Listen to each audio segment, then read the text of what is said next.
Hi, this is Julien Magic. I recently got a post from a young girl asking me if I could make it snow for Christmas, and it's still no snow in Stockholm. So, here I am on my way to my son's kindergarten, and I'm gonna try to make it snow.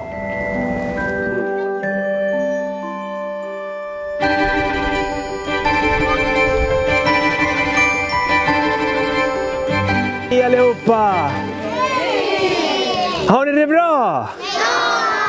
Jag hör lite dåligt på det här örat. Har ni det bra? A lot of places in the world where there is no snow for Christmas.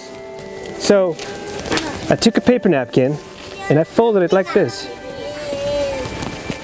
But this is actually how a snowflake would look like.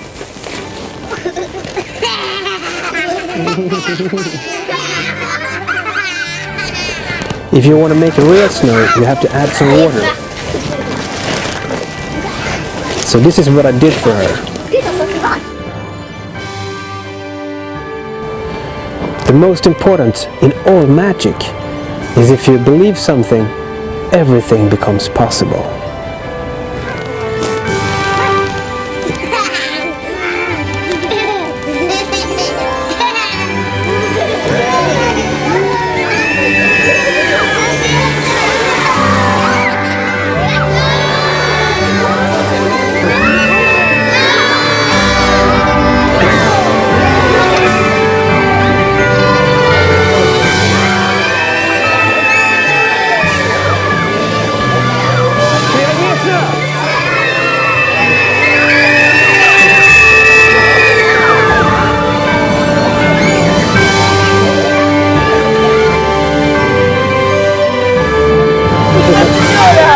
Barnen och jag.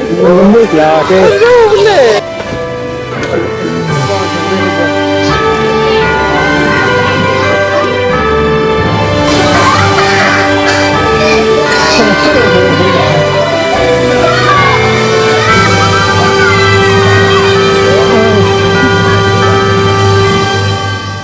Thank you so much for watching this video. If you want me to come to your school and make some magic, please comment down below.